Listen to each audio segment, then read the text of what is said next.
Students, आज हम discuss करेंगे class 8 chapter 2 understanding secularism. Students, आज हम सिविक्स के चैप्टर 2 को डिस्कस करने जा रहे हैं और इसमें हम सबसे पहले देखेंगे कि मीनिंग ऑफ सेकुलरिज्म होता क्या है। तो सेकुलरिज्म जैसे वर्ड हम बोलते हैं तो सेकुलरिज्म का मतलब होता है कि हम लोग एक सेकुलर कंट्री में रहते हैं। इंडिया एक सेकुलर कंट्री है क्योंकि यहाँ पर जितने भी डिफरेंट रिलीजन्स है हर एक को अधिकार है अपने अपना रिलीजन को फॉलो करने का। सबसे पहले हम इसका मीनिंग देख लेते हैं। Indian constitution allows individual the freedom to live by their religious belief and practices. हमारी इंडियन कॉन्स्टिट्यूशन के अंदर जितने भी इंडिविजुअल्स है, ग्रुप ऑफ पीपल है, सबको अलाउ किया गया है कि अपने अकॉर्डिंग जो भी बिलीफ प्रैक्टिस करना चाहते हैं, जो भी रिलीजियस वो फॉलो करना चाहते हैं, they can easily follow it. Next, Indian adopted a strategy of separating the power of religion and the power of the state. और इंडिया गवर्नमेंट ने एक स्ट्रैटेजी इस तरीके से अडॉप्ट की है जिसमें पावर्स को सेपरेटली डिवाइड किया गया है और रिलीजन जो भी हो फ्रीली वो फॉलो कर सकता है और जो भी स्टेट के अंदर जो भी रिलीजन वो फॉलो करना चाहता है, कोई भी पर्सन हो, उसको फ्रीली इजाजत है अपने रिलीजन को फॉलो करने की। Next, why it is important to separate religion from the state. अब नेक्स्ट क्वेश्चन और नेक्स्ट टॉपिक हमारे इस चैप्टर का वो ये है कि क्यों जरूरी होता है और क्यों इम्पोर्टेंट है कि हम सेपरेट करें रिलीजन को स्टेट से। तो ये हम कुछ पॉइंट्स देखेंगे, लुकआउट करेंगे कि क्या क्या पॉइंट्स है जिसके कारण ये इम्पोर्टेंस है। First point, for proper functioning of democracy. Actually हमारी जो इंडियन कंट्री है, इंडिया डेमोक्रेटिक कंट्री है, तो पूरी तरीके से प्रॉपर फंक्शनिंग हो, आपस में डिस्प्यूट ना हो, तो उसलिए हम क्या करते हैं, जो रिलीजन है सेपरेट रिलीजन उसको हम स्टेट से, इसीलिए वो जरूरी होता है। Next, it prohibits the domination of one religion over another.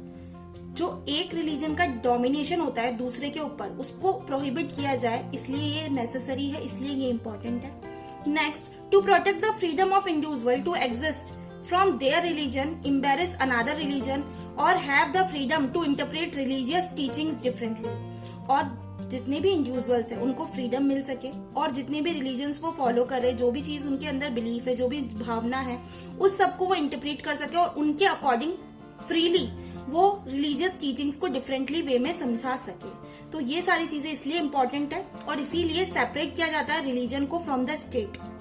Next topic में, इसी चैप्टर में हम डिस्कस करेंगे व्हाट इज इंडियन सेकुलरिज्म। हमने सेकुलरिज्म की डेफिनेशन देखी थी सबसे फर्स्ट ऑफ ऑल। अब हमारा नेक्स्ट टॉपिक आता है कि इंडियन सेकुलरिज्म होता क्या है। First, Indian constitution mandates that Indian state be secular state. हमारे इंडियन कॉन्स्टिट्यूशन के अंदर ये ऑलरेडी मेंशन्ड है कि जो इंडियन स्टेट है उसको हम सेकुलर स्टेट बोलते हैं, क्योंकि one religious community does not dominate another in a secular state. Secular state का मतलब ही यही होता है, कोई भी दूसरी कम्युनिटी, चाहे कोई सिख हो, चाहे कोई क्रिश्चियन हो, चाहे कोई हिंदू हो, चाहे मुस्लिम हो, कोई भी कम्युनिटी किसी को डोमिनेट नहीं कर सकती on the basis of religion. In a secular state, some members do not dominate other members of the same religious community. और सेकुलर स्टेट के अंदर कोई भी मेंबर्स एक दूसरे अदर मेंबर्स को, अदर कम्युनिटी के मेंबर्स को, सेम रिलीजियस कम्युनिटी को किसी भी तरीके से डोमिनेट नहीं कर सकता। The state does not enforce any particular religion, not take away the religious freedom of individuals. और स्टेट को भी ये अधिकार नहीं है वो किसी भी पर्टिकुलर रिलीजन को मतलब ज्यादा प्रेफरेंस दे या फिर उससे उस रिलीजियस को छीना जाए। तो सबको फ्रीडम है कंट्री के अंदर, जो भी इंडिविजुअल जो फॉलो करना चाहता है वो फ्रीली फॉलो कर सकता है। The government schools can not promote any one religion. चाहे गवर्नमेंट स्कूल्स हो, कोई भी एक रिलीजन को प्रमोट नहीं कर सकता। In order to respect the sentiments of all religious and not interfere with the religious practices, the state makes certain exceptions for particular religious communities. और सभी के sentiments को ध्यान में रखकर, सारे religions को respect देकर, कोई भी एक दूसरे की beliefs पे, एक दूसरे की practice पे सवाल नहीं उठा सकता। और particular religions, जो भी community वो जो भी चीज follow कर रही है, उसके basis पे भी किसी को भी discriminate नहीं किया जा सकता। For example, Sikh wear pagdi, turban as religious practice. Sikh लोगों को अपनी रिलीजियस प्रैक्टिस में उनका ये मानना है कि वो पगड़ी पहनते हैं, तो hence they need not to wear helmet while riding two wheeler. तो कॉन्स्टिट्यूशन के अकॉर्डिंग उनको जरूरी नहीं है कि वो हेलमेट पहने जब वो टू व्हीलर ड्राइव कर रहे हैं तब। The Indian secularism works to prevent the domination of majority religion over minority. और हमारी जो इंडियन सेकुलरिज्म है वो इस चीज को ध्यान में रखती है कि कोई प्रिवेंट करती है कि किसी भी तरीके का भेदभाव ना हो, ना ही डोमिनेट किया जाए किसी भी वन रिलीजन को ओवर माइनॉरिटी रिलीजन के बेसिस पे। Next, in order to prevent the religion-based exclusion and discrimination of lower caste, the Indian Constitution bans untouchability. और किसी भी रिलीजन बेस्ड का एक्सक्लूजन ना हो, आपस में डिस्क्रिमिनेशन ना हो, लोअर कास्ट अपर कास्ट को लेकर, तो इंडियन कॉन्स्टिट्यूशन ने पूरी तरीके से बैन कर रखा है अनटचेबिलिटी, छुआछूत की प्रॉब्लम को.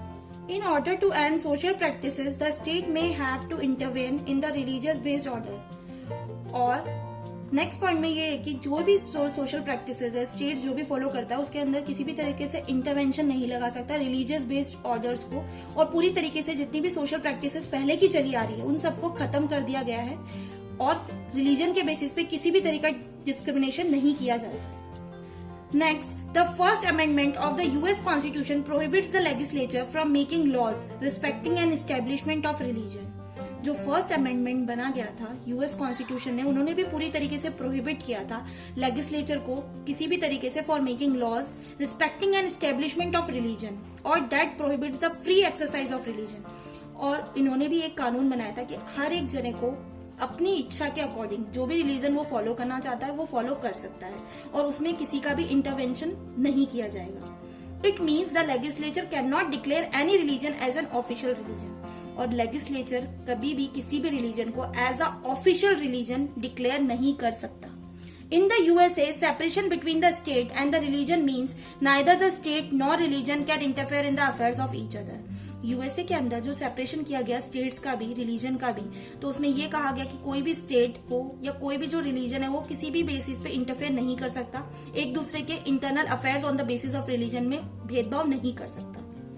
Next, Indian state is secular and works in various ways to prevent religious domination. और इंडियन स्टेट जो कि सेकुलर बोला गया है और वो इसी डायरेक्शन में वर्क करता है जिससे कि रिलीजियस डोमिनेशन हो ही ना. Unlike USA, in India, the state can interfere in religious on the ideal laid out in the constitution. जैसे यूएसए के अंदर प्रोहिबिट किया गया है वैसे ही इंडिया के अंदर भी state can interfere in religion on the ideal let down in the constitution. Constitution के अकॉर्डिंग जो प्रावधान बने गए हैं स्टेट भी उसमें इंटरफेयर कर सकता है अगर रिलीजन बेसिस पे किसी के भी साथ कोई भी भेदभाव किया जाता है तो. For example, untouchability is ban by the law. कानून के तहत पूरी तरीके से अनटचेबिलिटी को बैन कर दिया गया है इंडिया के अंदर. सो स्टूडेंट्स, इस चैप्टर में हमने ऑल टॉपिक्स कवर कर लिए हैं. इसके आगे हम नेक्स्ट वीडियो में डिस्कस करेंगे. अगर आपको ये वीडियो पसंद आती है तो वीडियो को लाइक करें, शेयर करें और चैनल पे नए हैं तो चैनल को सब्सक्राइब करना ना भूलें. जल्द मिलते हैं नई वीडियो के साथ. Thank you.